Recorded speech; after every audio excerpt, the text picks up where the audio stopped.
Os 60 anos do incidente em Socorro, Loni Zamora se deixou confundir ou foi engenhosamente enganado?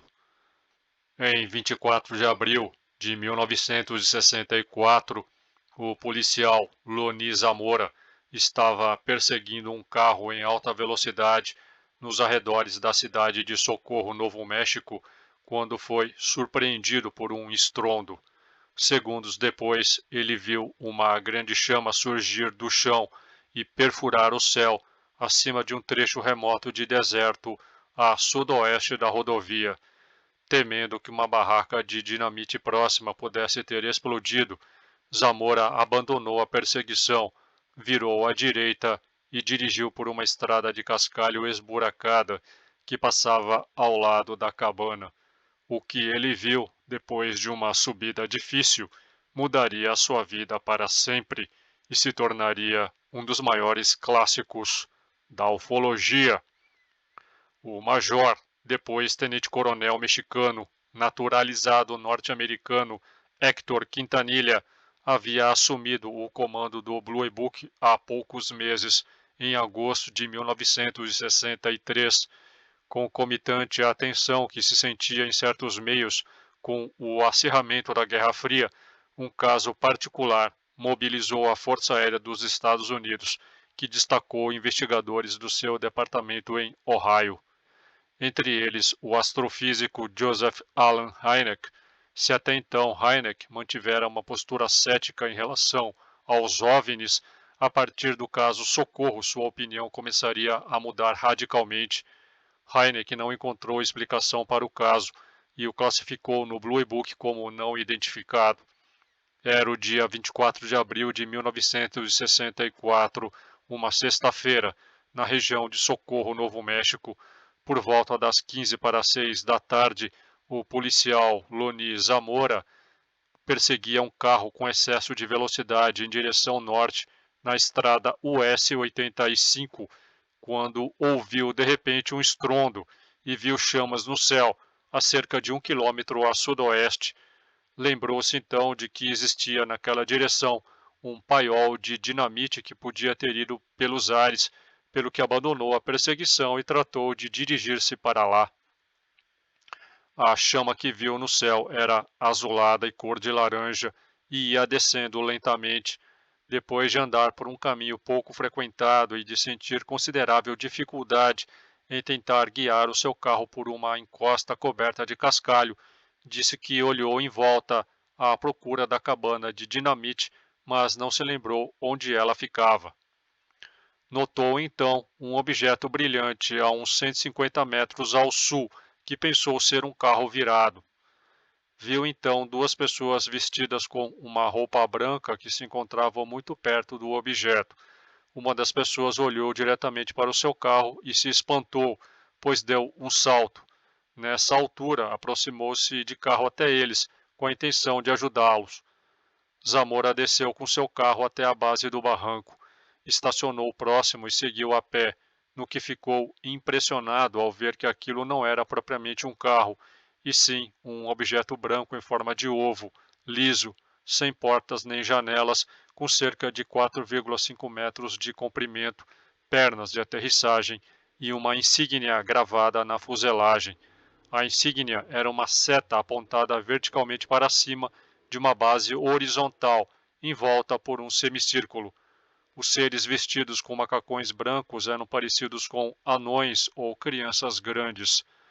Zamora voltou para o carro e contatou o xerife pelo rádio, dizendo que tinha presenciado um acidente e que ia estar ocupado por uns momentos. Mal se virou, ouviu de novo o rugido, primeiro em baixa frequência e que depois foi aumentando até aparecer uma chama debaixo do objeto, e este começou a erguer-se. A chama era azul clara e alaranjada na parte inferior. Da posição em que estava, avistou a parte lateral do objeto. Pelo barulho que fazia, parecia que ia explodir.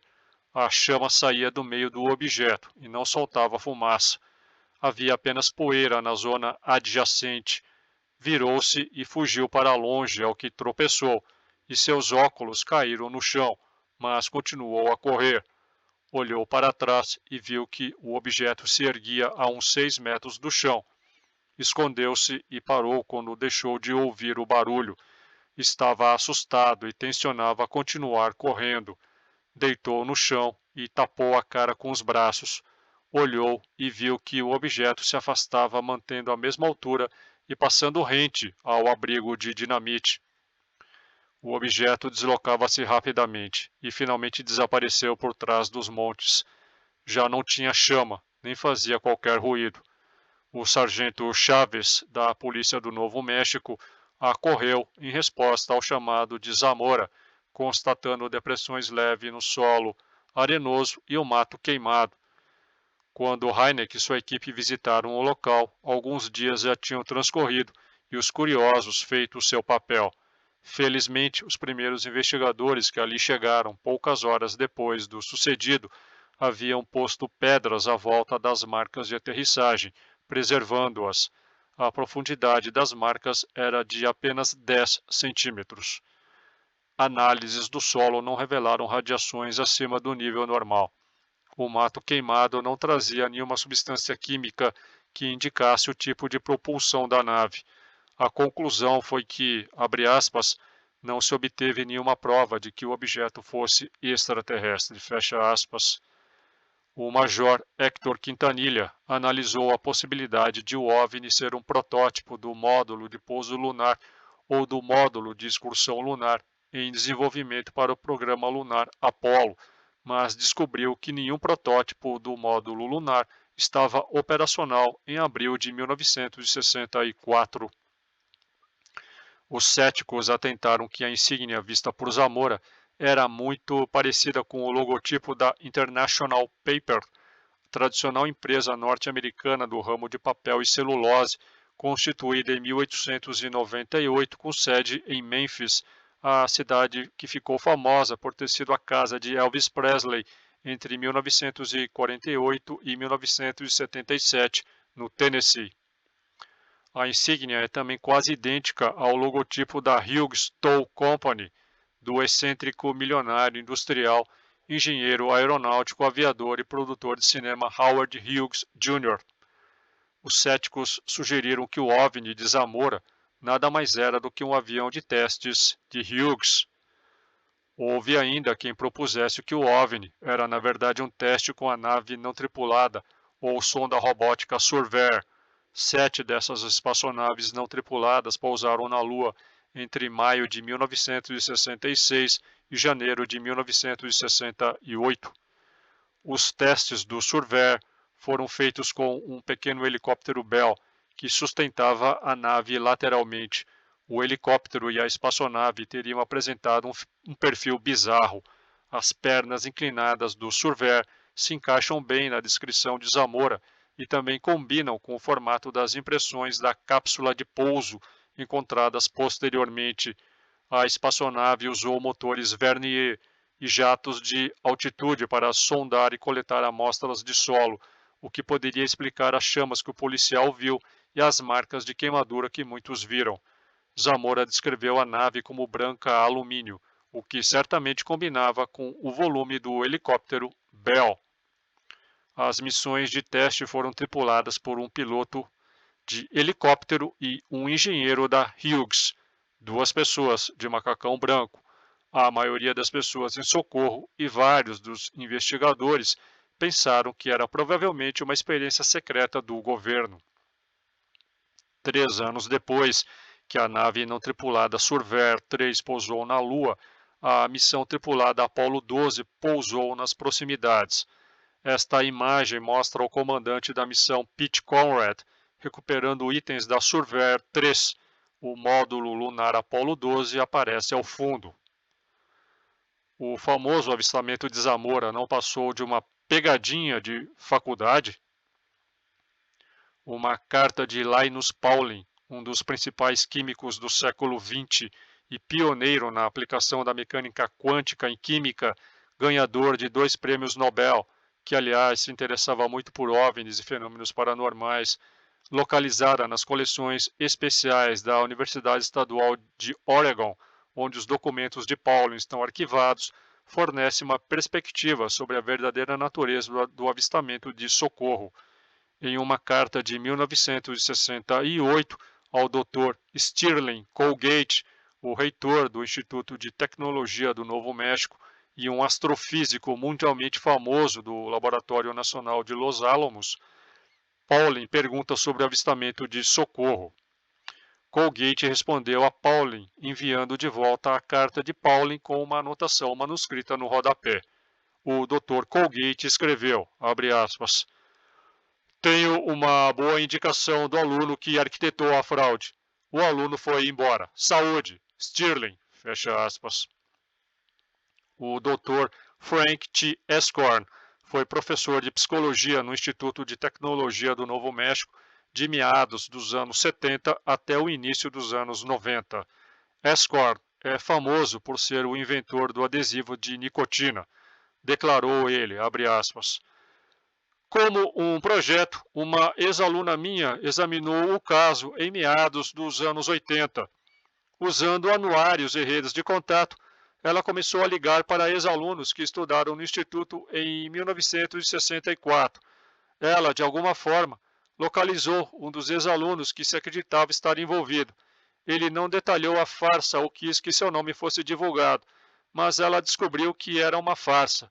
Não lembro muito bem da investigação dela, foi há 25 anos, mas eu lembro que ela também descobriu, através de registros, que, coincidentemente, um dispositivo de projeção foi roubado do campus no dia do avistamento do OVNI, fecha aspas. Ele disse que a psicologia desses técnicos era tal que eles gostavam de enganar aqueles que consideravam tolos. A fraude teria sido mais ou menos assim.